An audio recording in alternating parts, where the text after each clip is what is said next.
Hola, bueno, en esta ocasión vamos a hacer un pequeño repaso de lo que es la electrostática en la materia, tocando únicamente lo que es el tema de la polarización. Entonces, la electrostática en la materia ordinaria, neutra, comienza definiendo lo que es un vector de polarización P mayúscula. Esta polarización se define como momento dipolar por unidad de volumen, o sea que tiene unidades de Coulomb sobre metro cuadrado, o sea, carga por unidad de área. No confundir P, polarización, con momento dipolar. Momento dipolar es una P minúscula, polarización es una P mayúscula. Entonces, como vieron en la clase anterior, al resolver la ecuación diferencial nos queda el momento dipolar total, que se obtiene integrando la polarización en un volumen. Entonces, definida una vez la polarización, nosotros podemos definir lo que son las densidades de carga ligada, porque está también la carga libre. La carga libre es la que ocurre en los conductores, la carga ligada en la materia neutra. Este subíndice que llevan las densidades es por la palabra en inglés de ligado, que es bound. Entonces, densidad, densidad de carga ligada con el subíndice B de ligado, densidad de carga superficial ligada. Estas densidades son la volumétrica, que es el negativo de la divergencia de P. El operador nabla lleva esa coma, que es la prima, porque lo que es polarización, momento dipolar, depende únicamente de las coordenadas fuente. Las coordenadas fuente siempre están primadas, por eso tenemos que derivar sobre dichas coordenadas que están primadas. La densidad superficial de carga ligada se obtiene de una manera diferente, que es haciendo el producto interno de la polarización con el vector normal a la superficie que encierra el volumen donde se encuentra la materia dieléctrica. Bueno, entonces, una vez definidas las densidades de carga ligada, el potencial escalar en un punto de campo P lo escribimos de esta forma en función de lo que son esas densidades ligadas. O sea, este es el potencial causado por un pedazo de materia neutra, materia dieléctrica, en un punto P. Tiene dos términos, dos integrales, una de volumen, una de superficie, debido a lo que son la carga ligada volumétrica y la carga superficial. Bueno, entonces, la carga ligada tiene una propiedad interesante. La carga ligada total de un dieléctrico polarizado debe ser cero. ¿Por qué debe ser cero la carga ligada? Obligatoriamente. Porque recuerden que la materia dieléctrica, la materia neutra ordinaria, está constituida por átomos y moléculas, que son eléctricamente neutros. El átomo tiene igual cantidad de carga positiva y negativa. Entonces, en conjunto, la materia dieléctrica es eléctricamente neutra. Por eso, si nosotros sumamos toda la carga que está en ella, tanto positiva como negativa, eso tiene que sumar cero. Bueno, entonces, ¿qué sucede con el campo eléctrico dentro de un dieléctrico? Nosotros habíamos estudiado en capítulos anteriores lo que era el capacitor. Un capacitor es un dispositivo para almacenar campo eléctrico, energía en forma de campo eléctrico. Un capacitor de placas paralelas, que es el modelo que usamos para este ejemplo, es el siguiente. Tenemos dos placas conductoras. Esto no es materia neutra, es un conductor. Acuérdense, en 321 estudiamos lo que son conductores y dieléctricos, materia neutra y materia conductora. O sea, la materia en electromagnetismo la dividimos en dos, materia conductora y materia dieléctrica, o sea, neutra. Entonces, estas placas son conductoras. Tienen cargas positiva y negativa. Estas se cargan con una batería. Este es un capacitor. Entonces, el campo que se establece en este capacitor de placas paralelas es un campo uniforme que apunta de la placa positiva a la negativa. Este es el campo. Le ponemos un subíndice 0, únicamente cuestión de notación. Este es el campo en el vacío. Este es el campo en el vacío. Estamos estudiando la materia. O sea, campo eléctrico en la materia. No estamos estudiando campo en el vacío, pero aquí está vacío. Entonces, la capacitancia de este condensador se escribe así, por definición de capacitancia. La magnitud de la carga de una de las placas, dividida entre su diferencia de potencial cuando esto está vacío. Este es un campo eléctrico en el vacío. Bueno, ¿qué pasa ahora si nosotros venimos y le introducimos un material dieléctrico a este capacitor. En medio de estas placas colocamos un dieléctrico, o sea, materia neutra. ¿Qué le va a pasar a la capacitancia? ¿Qué le pasa a la diferencia potencial? La carga va a seguir siendo la misma, la carga no va a cambiar, pero sí lo haría la capacitancia y la diferencia de potencial. Entonces, experimentalmente, nosotros podemos hacerlo y el experimento nos dice esto, que cuando se introduce un dieléctrico en el capacitor, se establece otro campo eléctrico. Ese campo eléctrico es antiparalelo al campo eléctrico en el vacío. Este campo en azul, este campo con la flecha grande E sub 0, es el campo que se estableció cuando no había dieléctrico en el vacío, que sigue siendo el mismo. Pero al introducir el dieléctrico, ¿qué es lo que pasa aquí? Cuando se introduce un material dieléctrico, o sea, eléctricamente neutro, las placas cargadas del capacitor inducen una carga, o sea, el dieléctrico se carga por inducción, se polariza. Acuérdense de algo básico aquí, algo muy básico es cuando la materia neutra, cuando la materia dieléctrica se le aplica un campo o se sumerge en un campo, la materia se polariza. ¿Qué significa eso? Que hay un reordenamiento de las cargas. Las cargas, dijimos al inicio de que toda la materia neutra se puede modelar como un conjunto de dipolos que están orientados al azar. Entonces, cuando la materia neutra está sumergida en un campo eléctrico externo, el campo tiende a reordenar la carga. Los dipolos tiende a alinearlos a favor del campo. Entonces, este dieléctrico se polariza. Y la polarización ocurre así como lo ven aquí, con la carga negativa junto a la carga positiva de la placa. Y la carga positiva del dieléctrico queda a la par de la placa negativa. Así debe ser, porque cargas de signo opuesto se atraen. Entonces, bueno, este proceso es un poco más complejo. Aquí yo no dibujé los dipolos, porque este material dieléctrico lo que contiene son dipolos. Entonces, el lado positivo de un dipolo queda en el lado negativo de la placa y la parte negativa del dipolo a la par de la placa positiva. Entonces, aquí aparece, miren, el vector polarización.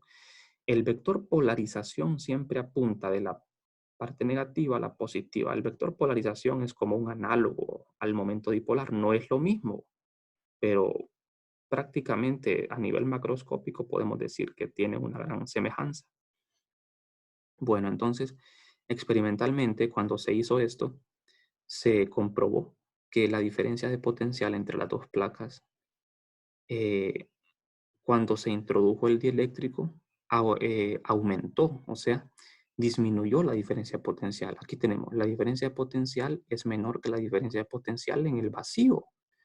Entonces, si nosotros nos vamos a la definición de lo que es capacitancia, si delta phi sub 0, que es la diferencia de potencial en el vacío, es mayor que la diferencia de potencial con el dieléctrico, entonces, si disminuye la diferencia de potencial con el dieléctrico, ¿qué pasa aquí? ¿Qué pasa en la razón? Al disminuir esto, la capacitancia aumenta. Entonces, cuando nosotros introducimos un dieléctrico en un capacitor, la capacitancia aumenta porque la diferencia de potencial disminuye. Entonces, en ingeniería, esta es una aplicación muy importante. Si ustedes tienen un capacitor, en conclusión, si tienen un capacitor de placas paralelas con una carga fija y una distancia entre placas fija, y ustedes quieren aumentar la capacitancia sin cambiar la geometría ni la carga del capacitor, ¿qué es lo que tienen que hacer? Introducirle un dieléctrico. Al introducir el dieléctrico, la capacitancia aumenta porque la diferencia de potencial disminuye. Esa es la conclusión aquí. Bueno, vamos a ver, fue un pequeño repaso. Ahora, veamos un ejemplo importante sobre polarización. Vamos a estudiar un problema clásico de electromagnetismo que es la esfera uniformemente polarizada. Cuando decimos uniformemente polarizada, ya sabemos de que polarización es un vector. Entonces, cuando es uniforme, significa que ese vector es constante. Esa esfera que está polarizada de manera uniforme se describe matemáticamente así. La polarización va en la dirección de Z. Está polarizada en una dirección. Siempre que la polarización es uniforme, tiene que ir en una sola dirección. Entonces, esta P que aparece aquí es constante. Aquí en la esfera dibujamos la polarización. Recuerden que polarización solo existe donde hay materia. Por ejemplo, ¿por qué no dibujo yo el vector polarización aquí afuera? Porque aquí afuera está vacío. La materia solo está dentro de la esfera. Esta esfera es una esfera dieléctrica. Es una esfera eléctricamente neutra, pero está polarizada. ¿Qué significa que está polarizada? Que todos sus dipolos pequeños están orientados en la misma dirección. Están orientados en la dirección de Z. Entonces, ese montón de dipolos pequeños orientados en Z dan como resultado una polarización. ¿De acuerdo? Entonces, una vez definida la polarización, este vector n que tenemos aquí es el vector n que aparece en las densidades, es el vector externo al volumen. Siempre tiene que ser externo al volumen. Entonces, ¿qué queremos hacer con esto nosotros? Con este problema lo que queremos es calcular lo que son el campo eléctrico y el potencial en el interior y en el exterior de esta esfera. Siempre que nos pidan encontrar potencial y campo para un material dieléctrico, tenemos que calcular primero sus densidades de carga ligada. Ese es el punto de partida. Entonces, para esta esfera, yo voy a calcular la densidad volumétrica de carga y la densidad superficial de carga ligada con las fórmulas. Como la polarización es uniforme, la derivada de un vector de algo uniforme va a ser cero. La divergencia es una derivada. Entonces, la derivada de algo que es constante es cero. Ahora, ¿qué pasa con la densidad superficial?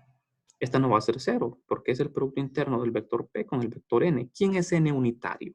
N, por definición, es un vector que es perpendicular a la superficie y apunta hacia afuera del volumen. Entonces, N en coordenadas N unitario es general, es general.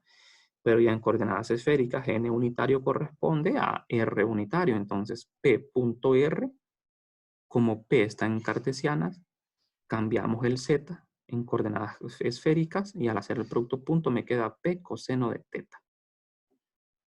Entonces las densidades de carga son densidad volumétrica 0, no hay carga en el volumen, en el interior, pero sí en la superficie. Entonces la densidad superficial es P coseno de teta. Esta densidad superficial depende del ángulo, es función del ángulo, o sea, es variable. Tenemos una densidad superficial que es variable, varía con el ángulo medido desde el eje Z hasta el eje Z negativo. Entonces, con estas densidades vamos a encontrar el potencial y el campo eléctrico en todas las regiones del espacio. Pero para simplicidad vamos a tomar un punto de campo en el eje Z, tanto fuera de la esfera como dentro de ella, en el eje Z. Eso es para hacer más fácil la integración. Entonces, planteamos el potencial, como ustedes ya lo vieron en el capítulo anterior, en la clase anterior. Este es el potencial integral de volumen e integral de superficie. La densidad volumétrica es 0, o sea que me queda solo una integral. Voy a resolver una integral de superficie para encontrar el potencial. Sustituyo la densidad superficial y realizo la integración en toda la superficie de la esfera. El DDA sería en coordenadas esféricas, R también en esféricas, pero ¿quién es el vector R? El vector R es un vector que va de la superficie al punto de campo, que aquí no lo dibujé, pero lo pueden ver en el libro. Entonces, el R es un vector que apunta del origen. El origen está en el centro de la esfera. Aquí está 0, el origen. R, vector que va del origen al punto de campo, a un Z arbitrario. Y R' va del origen hasta un punto donde hay densidad de carga superficial. O sea, va del origen a la superficie. ¿Qué distancia hay? En una distancia de A, en la dirección de R. Bueno, entonces el vector de posición relativa es la resta de R menos R'. Al hacer esa resta, que en clase ya lo hemos hecho hasta la saciedad de esto, entonces obtenemos la magnitud de R haciendo el producto punto consigo mismo. Esta es la manera fácil de hacerlo. R.R es R cuadrado. Y esto punto esto, está esto. Z.R, hay que cambiar R a esféricas, me queda esto. Despejo para R, queda esto. Esto ya lo hemos hecho, ya ustedes ya saben qué hacer. Ahora lo que queda es resolver esta integral. Bueno, la integral es un poquito complicada, pero por suerte tenemos unas tablas. Lo pueden ver en las tablas, en el libro también está. Solo que hacemos un cambio de variable. Hacemos mu igual a coseno de teta prima. El d de mu es menos seno de teta prima de teta. Al hacer la sustitución, esto queda así. Aquí le damos vuelta a los límites para quitar este signo menos. Le damos vuelta, ponemos el menos 1 aquí abajo, el 1 aquí, y este menos desaparece. Eso es regla de integración. Esta integral que está aquí, la integración en phi da 2pi, eso se puede hacer. Esta integral es bastante complicada, por eso la vemos en las tablas. En las tablas aparece esto, en el libro también. Entonces, al resolver esto, lo que tenemos que tener en cuenta es qué punto estamos evaluando. Si estamos evaluando un z que está fuera de la esfera o un z que está dentro. Entonces, hay dos casos. Fuera de la esfera, o sea, z mayor que a. Estos cálculos yo no los hice todos, porque ustedes pueden hacer el desarrollo en su casa. Para un z mayor que a, evalúan eso aquí, en los valores absolutos, z mayor que a, el potencial les va a quedar así. No olviden que aquí solo puse la integral. Falta multiplicarlo por esto que está aquí. P por a cuadrado entre 2 epsilon. Entonces, el potencial es esto. Fuera de la esfera, z mayor que a. Bastante simple. Potencial depende de z al cuadrado. 1 entre z cuadrado. Una vez con el potencial, yo encuentro el campo por derivación, usando lo que es el gradiente del potencial, el negativo. Entonces, el negativo del gradiente, estamos en coordenadas cartesianas, derivamos con respecto a z y nos queda esto. Entonces ya tenemos potencial y campo fuera de la esfera. Esto que voy a hacer ahora solo es una cuestión de, es cuestión de gustos. Si ustedes quieren escribir estos resultados en términos del vector de momento dipolar, tienen que escribir el vector momento dipolar así. ¿Cómo se define momento dipolar? Como polarización por volumen. O sea, polarización es momento dipolar por unidad de volumen. Si ustedes resuelven esta integral, esta ecuación, entonces el momento dipolar total es la integración de P en todo el volumen de la esfera. Todo el volumen de la esfera es 4/3 pi por a cubo por la polarización, que es constante en la dirección de Z. Entonces, sustituyen eso aquí, despejan para P de acá y lo sustituyen aquí en esta y en esta. Y les va a quedar así. Este es el potencial y el campo fuera de la esfera. Bastante fácil. Bueno, y para generalizar resultados, lo único que tendrían que hacer es sustituir Z por R. Ahora, vámonos al interior de la esfera, donde Z es menor que A. Si Z es menor que A, tienen que irse al resultado de la integral y evaluar Z menor que A, que también ya lo hicimos en clase un montón de veces. Entonces, el potencial va a quedar esto. Nos va a dar esto. El potencial depende linealmente de Z, varía linealmente. Y el campo lo obtengo haciendo el negativo del gradiente de phi. Y me da esto. El campo en el interior va a ser constante. Entonces, una vez más, agrupamos los resultados, potencial y campo en el interior, que son así. Si dibujamos estos vectores, el vector campo, dentro y fuera, esto luce de esta forma. El campo en el interior apunta hacia abajo en z negativo, como lo ven aquí. Campo en el interior menos z, aquí me faltó el z unitario.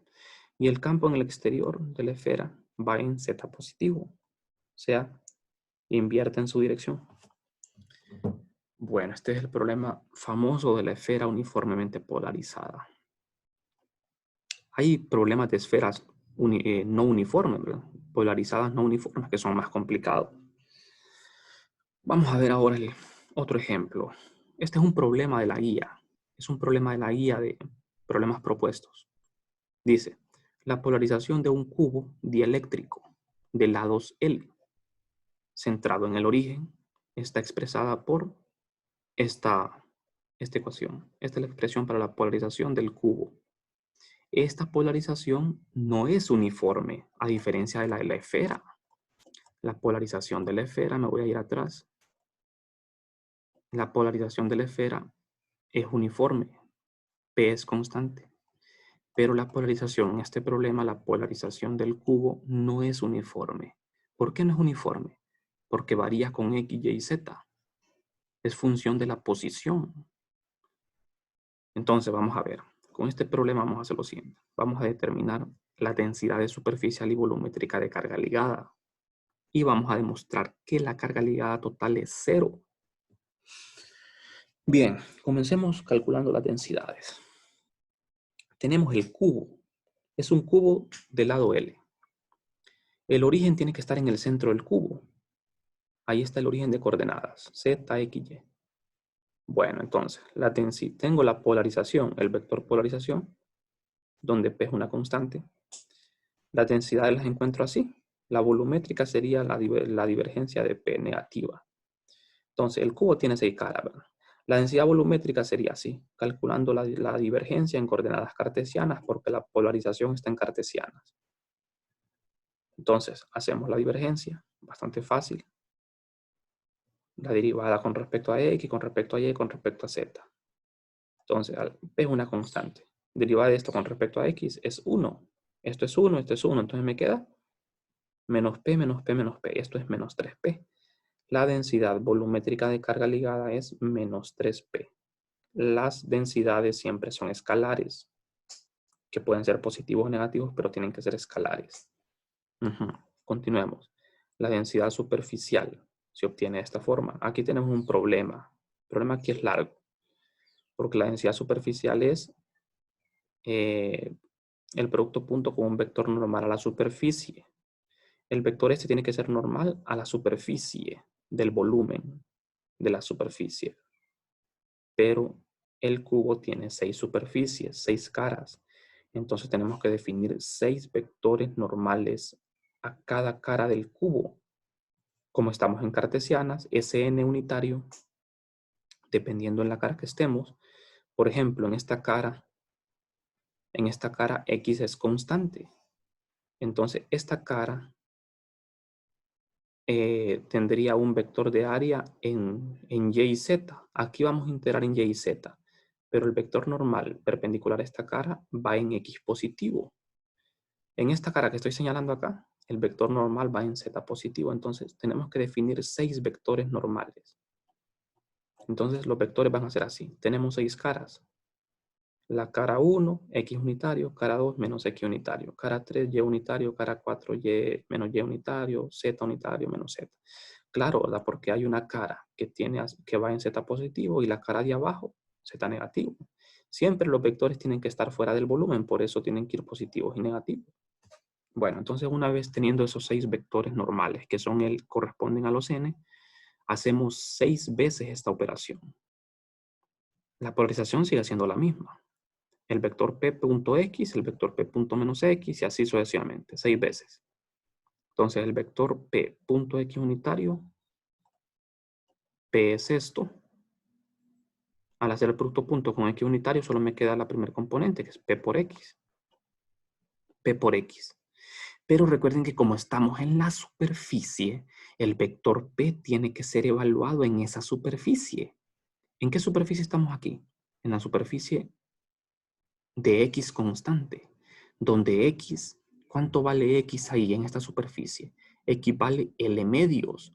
La longitud del cubo es L, pero del origen que está en el centro a esta cara hay L medios, positivo.